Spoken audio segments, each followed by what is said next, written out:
27 दिसंबर 2007 रावलपिंडी का तारीखी लियाकत बाग इंसानों के समंदर में तब्दील हो चुका था। पाकिस्तान के हर कोने से आए हुए हजारों कारकुन अपनी महबूब रहनुमा साबिक वज़ीर-ए-आज़म और पाकिस्तान पीपल्स पार्टी की चेयरपर्सन मोहतरमा बेनज़ीर भुट्टो की एक झलक देखने के लिए बेताब थे। हर तरफ पार्टी के झंडे लहरा रहे थे, जिए भुट्टो के नारे फिजाओं में गूंज रहे थे और ऐसा महसूस हो रहा था जैसे बरसों की उम्मीदें एक ही जगह पर जमा हो गई हों। सिर्फ एक इंतखाबी जलसा नहीं था ये, बल्कि ये पाकिस्तान के मुस्तकबिल की जंग का आगाज था। बेनज़ीर भुट्टो ने स्टेज पर आकर न सिर्फ अपने इंतखाबी मंशूर पर बात की, बल्कि शिद्दत पसंदी, दहशतगर्दी, आमरीत और जमहूरियत के मुस्तकबिल पर भी खुलकर इजहार ख्याल किया। उन्होंने अवाम से वादा किया कि अगर उन्हें दोबारा खिदमत का मौका मिला तो वो पाकिस्तान को एक पुरअमन, मुस्तहकम और जमहूरी रियासत बनाने की पूरी कोशिश करेंगी। तकरीर खत्म हुई, वो अपनी बख्तरबंद गाड़ी में बैठी, काफिला रवाना हुआ। कारकुन सड़कों के दोनों तरफ खड़े हाथ हिला रहे थे। कारकुनों का जोश देखकर, सुनकर वो रूफ से बाहर निकली ताकि अवाम का शुक्रिया अदा कर सकें। लेकिन किस्मत ने शायद कुछ और ही लिखा था। अचानक 3 गोलियां चली और फिर चंद सेकंड में एक जोरदार खुदकुश धमाके ने पूरे इलाके को हिलाकर रख दिया। धमाके के बाद हर तरफ चीखों पुकार थी, गाड़ियां तबाह हो चुकी थी, धुआं आसमान तक उठ रहा था। जख्मी कारकुन अपने कायद को ढूंढ रहे थे। पुलिस, रेस्क्यू एहलकार और मीडिया सब एक दूसरे से आगे निकलने की कोशिश कर रहे थे, लेकिन किसी को नहीं मालूम था कि असल सानिया क्या हो चुका है। चंद घंटों बाद सरकारी तौर पर ऐलान हुआ कि पाकिस्तान की पहली खातून वज़ीर-ए-आज़म मोहतरमा बेनज़ीर भुट्टो अब इस दुनिया में नहीं रही। ये खबर सिर्फ एक सियासी रहनुमा की मौत नहीं थी, बल्कि पाकिस्तान की तारीख के सबसे बड़े सियासी धमाकों में से एक थी। मुल्क के कई शहरों में एहतजाज शुरू हो गया था। सिंध, खुसूसन कराची, लाड़काना, हैदराबाद और अंदरूनी सिंध में शदीद हंगामे फूट पड़े। ट्रेनें जलाई गईं, सरकारी इमारतों को नुकसान पहुंचाया गया, सड़कें बंद हो गईं, कारोबार मुअत्तल हो गया और सिर्फ चंद रोज में अरबों रुपए का माशी नुकसान हुआ। पाकिस्तान एक मरतबा फिर शदीद गैर यकीनी सूरत हाल में दाखिल हो चुका था। सानी के फौरन बाद मुल्क में एक ही सवाल गूंजने लगा, आखिर बेनज़ीर भुट्टो को किसने कत्ल किया?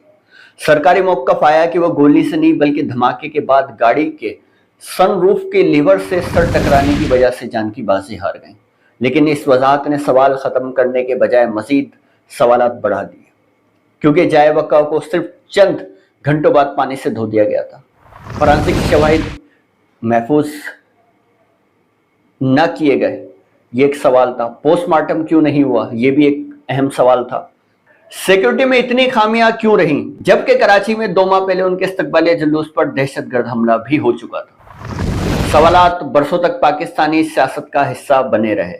अक़वाम मुत्तहिदा ने बाद अज़ां एक बैनुल अक़वामी तहकीकाती कमीशन तश्कील दिया, जिसने अपनी रिपोर्ट में सिक्योरिटी इंतज़ामात, तफ्तीशी अमल और शवाहिद के तहफ़्फ़ुज़ पर कई संगीन सवालात उठाए।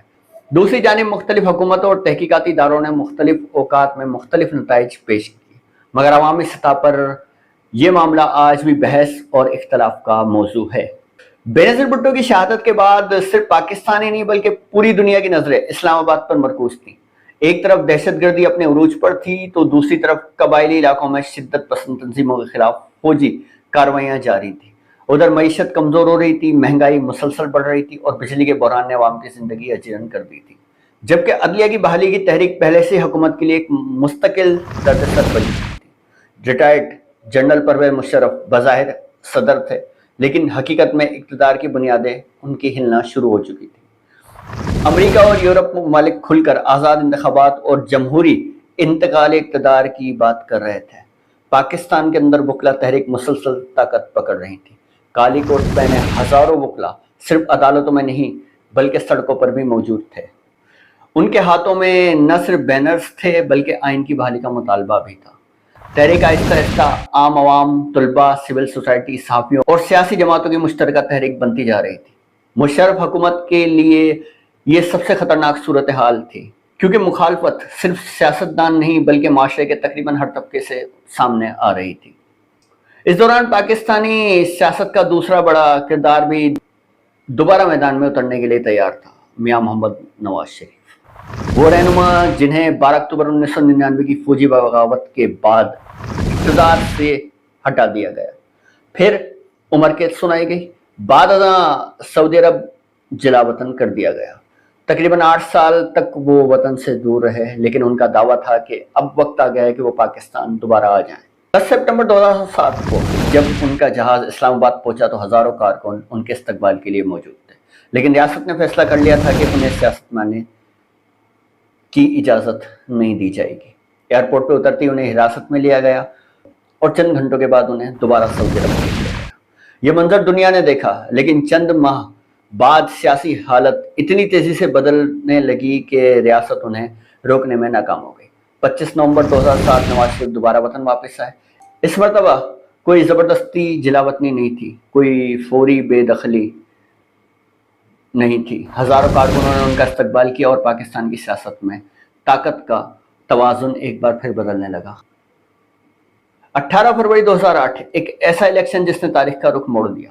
18 फरवरी 2008 के आम इंतखाबात बज़ाहिर मामूल के इंतखाबात थे, लेकिन हकीकत में ये पाकिस्तानी अवाम का एक तारीखी फैसला था। ये बैलेट पेपर पर दर्ज उम्मीदवारों के दरमियान मुकाबला कम और गुज़िश्ता 9 बरस की हुक्मरानी पर अवामी फैसला ज़्यादा था। वोट डालने के लिए अवाम बड़ी तादाद में घरों से निकले। हर शख्स जहन में एक ही सवाल लिए निकला था, क्या पाकिस्तान दोबारा मुकम्मल जमहूरियत की तरफ वापस जा सकेगा?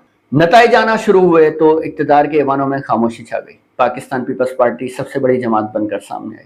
मुस्लिम लीग नून ने भी शानदार कामयाबी हासिल की, जबकि हुकूमत की हिमायत याफ्ता जमातों को शदीद नुकसान उठाना पड़ा। नताइज सिर्फ नशिस्तों तक तकसीम नहीं थे, बल्कि एक वाज़ेह सियासी पैगाम था कि पाकिस्तानी अवाम तब्दीली चाहते हैं और वो ताकत के बजाय वोट के जरिए फैसला सुनाना चाहते हैं। नई हुकूमत पुराने मसाइल। मार्च 2008 में नई पार्लियामेंट ने काम शुरू किया। यूसुफ रजा गिलानी वज़ीर आज़म मुंतखब हुए। पार्लियामेंट दोबारा फाल हुई, लेकिन हुकूमत के सामने चैलेंजेस का पहाड़ खड़ा था। मईशत बहरान का शिकार थी, दहशतगर्दी उरूज पर थी, आटे, चीनी, तेल और बिजली के बहरान ने अवाम को शदीद मुश्किलात में मुब्तला कर रखा था। इधर विकला तहरीक भी मुसलसल मुतालबा कर रही थी कि माजूल जजों को बहाल किया जाए। पीपल्स पार्टी और मुस्लिम लीग नून ने इब्तिदा में मिलकर हुकूमत चलाने की कोशिश की, मगर अदलिया की बहाली के मामले पर इख्तलाफ पैदा होने लगे। ये इख्तलाफ मुस्तकबिल की सियासत पर गहरे असरात छोड़ने वाले थे। मुशर्रफ के गिर्द गहरा तंग होना शुरू हुआ। जूं जूं महीने गुजरते गए, जनरल परवेज मुशर्रफ के पास सियासी रास्ते महदूद होना शुरू हो गए। पार्लियामेंट में उनके खिलाफ मवाख़ज़े की तैयारी शुरू हो गई। कानूनी माहिरीन आइनी नुकात पर काम कर रहे थे। सियासी जमातें मुसलसल राब्तों में थी। मीडिया हर लम्हे खबरें नशर कर रहा था। वो शख्सियत जो कभी ताकत की अलामत समझी जाती थी, अब दिफाई पोजीशन में आ चुकी थी। पाकिस्तान की तारीख में पहली मरतबा एक हाजिर सदर को पार्लियामेंट के जरिए हटाने की अमली तैयारी हो रही थी। 18 अगस्त 2008 एक दौरे इख्तिताम। पूरा पाकिस्तान टेलीविजन स्क्रीनों के सामने बैठा था। हर न्यूज़ चैनल पर सिर्फ एक ही खबर चल रही थी कि क्या परवेज मुशर्रफ इस्तीफा देंगे। चंद लम्हों बाद वो कौम के सामने आए। उन्होंने तकरीबन 1 घंटे पर मुश्तमिल खिताब में अपने फैसलों का दिफा किया। दहशतगर्दी के खिलाफ जंग, मईशत, खारजा पॉलिसी और अपने दौर की हुकूमत का जिक्र किया। लेकिन आखिरकार वो लम्हा भी आ गया जब उन्होंने अपने सदारती ओहदे से इस्तीफा देने का ऐलान किया। यूं तकरीबन 9 वर्ष तक पाकिस्तान की सियासत पर छाए रहने वाले एक फौजी हुक्मरान का दौर इख्तिताम पज़ीर हुआ। ये पाकिस्तान की सियासी तारीख का एक मुनफरिद लम्हा था।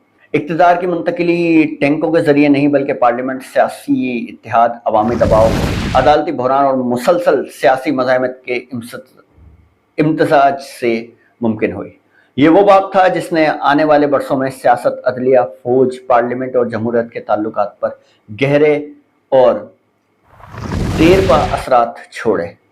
तो दोस्तों, ये कहानी थी परवेज मुशर्रफ हुकूमत बेनज़ीर की शहादत और 2008 में पाकिस्तान में बनने वाली एक ऐसी जमहूरी हुकूमत थी जिसके बाद फिर कभी पाकिस्तान में फौजी हुकूमत नहीं आई। ये डॉक्यूमेंट्री आपको पसंद आई होगी, और इस टाइप की अगर डॉक्यूमेंट्री आप और मज़ीद देखना चाहते हैं तो चैनल सब्सक्राइब करके वीडियो शेयर कर दीजिएगा। अल्लाह हाफ़िज़।